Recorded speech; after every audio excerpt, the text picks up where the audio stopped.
In today's video, I'm going to show you the best configuration for your workshop if you're going to be doing microsoldering.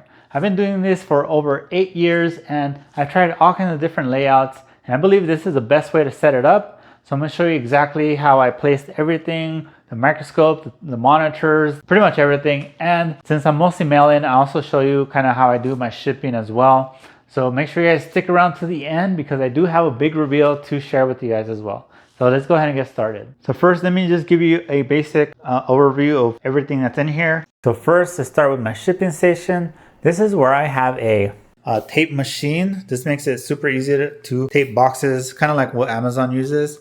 I had this custom desk built that has like a skinny spot here to fit all the small packages and all the bigger boxes on there because I recycle most of those boxes. So this is where I handle all the shipping. There's a tape guns, a scale. So everything that's completed gets placed on those shelves, it gets packaged, and then it gets placed over here. So this is kind of the check-in and making labels station. So I'm gonna blur what's on the monitor, but that's a spreadsheet with all the different devices that are coming in. And basically, you know, when a device is packaged and ready to ship, it gets placed here. We make a label with one of those, and then we stick it on there, and then we ship it out.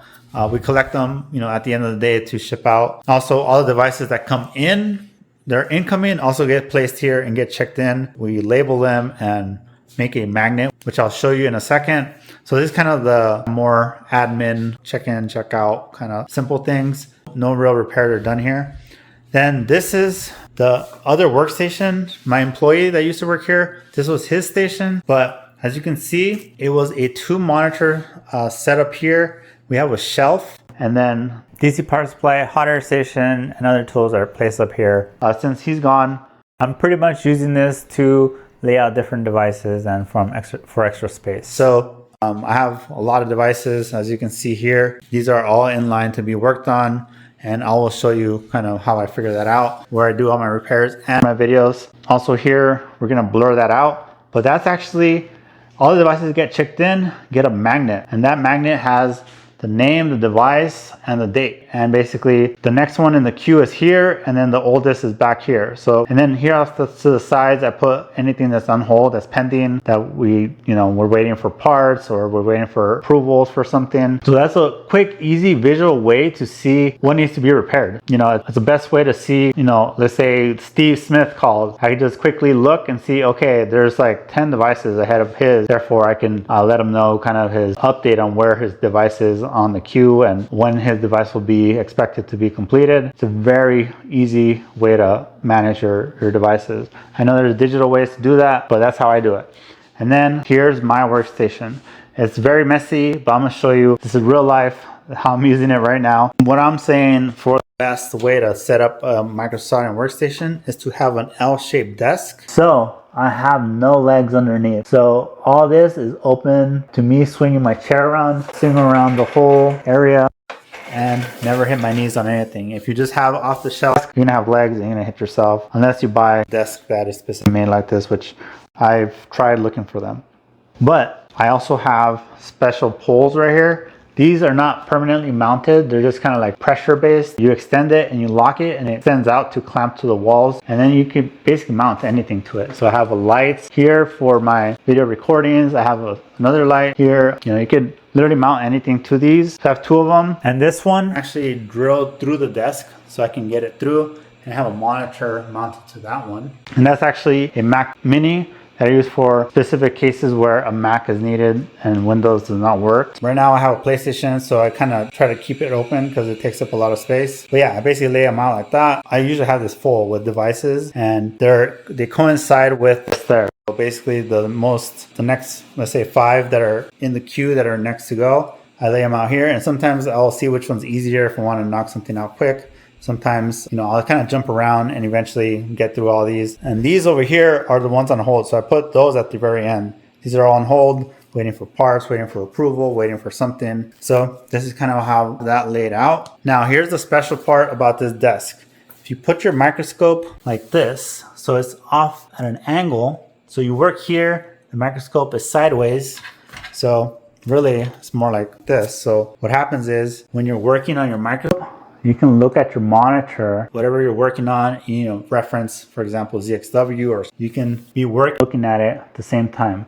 Additionally, I have my multimeter mounted here. I've seen a lot of people, they have it laid out way different and it doesn't work that well, at least not for me. So my hot air station is up here, and then my DC power supply is there, and then I have cables, extensions. I plug in anything to the DC power supply. I have cables here. You know, if I need to inject voltage, I just unplug these and then unplug them here, and then I can inject voltage. My hot air station, the wand reaches all the way here with no issues. And then I have a separate shelf up here to put my fume extractor. So that's the filter, the fan, and then a duct hose runs over here. This is the remote that allows me to turn off everything. There's just one button, turns everything off, button turns everything on. If I click one more time, it'll actually turn on the fume extractor, which is this kind of controller here. It's gonna get really loud, but that fume extractor is gonna kick on. And then I do have my soldering irons here to the side. I'm right-handed, and when I solder, I grab it, solder, and then I can put it back. And I have a 2 iron station. And here I have like this little gap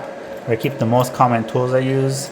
Here, I have a little pad here. This is basically where I place the CPU, RAM, UFS, EEPROM, so I don't lose them.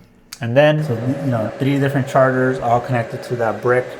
Allows me to charge anything I need. These cables are all extensions to my desktop PC shelf that just keep random things that I need. Makes it easy access. This is my heat pad for heating up iPad or any device.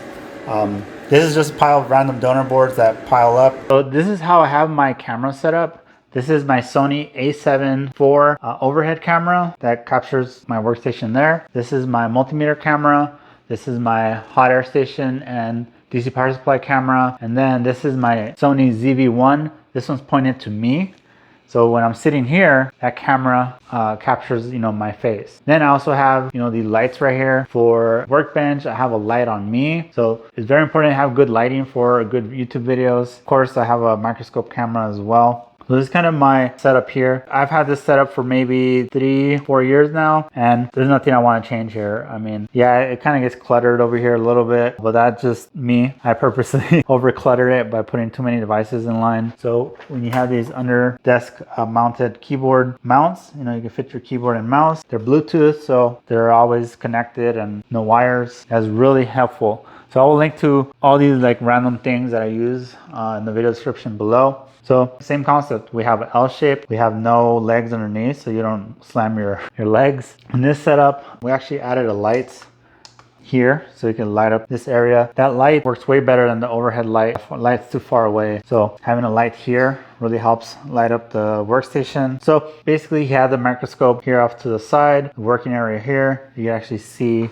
kind of the burn marks from doing hot swap with the hot air station underneath. But yeah, and then this is kind of a really cool setup that I built. Well, not built, but I bought these containers and I have donor boards of each model. So iPhone 11, older iPhones, 12s, 15, 16, etc. Samsungs and some iPads, Nintendo Switch. So if I need a donor board, I have a dedicated bin for all the 12 series.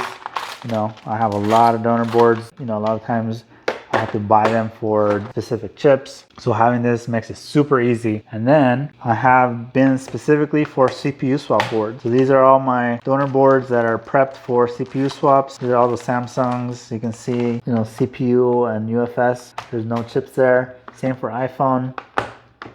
As I work on these, you know, I build these out. So if I have a CPU swap, if it's a new board, I prep it and then I bag it and place it in here. So that's how I keep my stuff organized. So this is where I have the different models. So a bunch of Samsungs, this is a Pixel. You know, these are all the different donor phones, housings, known good parts. Also I have a bunch of iPhones here. I actually have 2 shelves. This is all Samsungs. I'm pretty sure. All the donor boards that I've collected and purchased over the years. Then I have a closet with even more. So these are the more obscure Android phones. So I have a lot of them. You know, just things you gotta collect to be profitable. And this is kind of embarrassing, but this is my screen stock. This is screens that I use for actual screen repairs. I hardly ever do any, and these are like really old stock. So you can see 7s. I think the newest is like 10. Or 11s. I do have some 12s, but you know, I mostly do mail-in repairs for board issues, not screens. And these are my ticking time bombs. These are all the different batteries. I do a lot of iPad repairs for end users. And you know, a lot of times they need batteries, so battery replacements are a really big thing I do. I also do some iPhone batteries, but not as much. So I keep these here. I should go drop these off at Home Depot ASAP. They're basically a ticking time bomb. And of course, I do take security seriously. So I have a steel metal door, special pin pad. This is a highly secure door. I have security screens on both windows as well, so no one can really break in here unless they make a lot of noise, and then I'll come down and take care of it. So what do you guys think? What do you think about my work area? It's really large. It is basically it's designed as a multi-gen or next-gen suite, kind of like a mother-in-law suite that a lot of new houses have nowadays. But this is kind of how I set up everything. You know, these custom desks are not cheap. So I'll reveal some prices. So when I first moved in here, first of all, this was a wall. There was a wall here with a door. So that was a bedroom. This was more like a living room, but I knocked it down. So I paid around $4,000, I think, for the guys to kind of take this down, build a beam, because, you know, two-story house requires extra support. Then I had to build these custom desks. I started off from here and there. So this was about $6,000 in total. Basically this one was about $2,500 and the other one was about $3,500, which also includes the 2 floating shelves. If you want to get a custom desk built, just basically find a custom closet company. That's who builds custom offices as well. I also made a small little area here for when I first started. This was kind of the check-in station, but it got way too crowded, so that's just all me now. And then this was the other desk. And then actually last year I decided wanted to hire a second employee, so it was 3 of us. So this is why I built this area here. So this L-shaped here, you know, there's a little L-shaped area here. So this guy can use some more space to lay out his stuff, because essentially, you know, he'll work here and lay out devices here as well. But yeah, this plus this shipping station ended up costing about $8,900, and plus those 2 shelves, floating shelves, and very strong. And you know, it actually turns out it's gonna be a waste, because the big reveal is that I'm actually moving. So that's why I'm comfortable sharing my work area, because I'm going to be moving. These desks are all going to be removed, destroyed, and we're going to have to patch up all the walls and stuff because we sold the house already.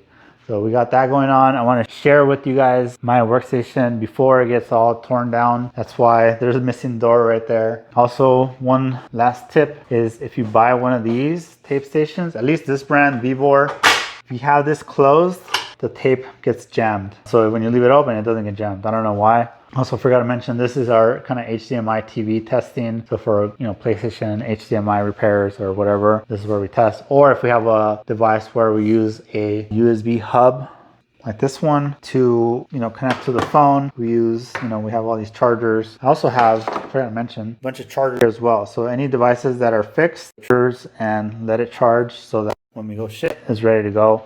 I hate when customers get phones that are dead, because then they got to charge it. What if it dies? What if it stops working? You send it charged, less likely to run into issues. So yeah, that's kind of my setup. Let me know what you guys think. Can you guys guess in the comments where I'm moving to?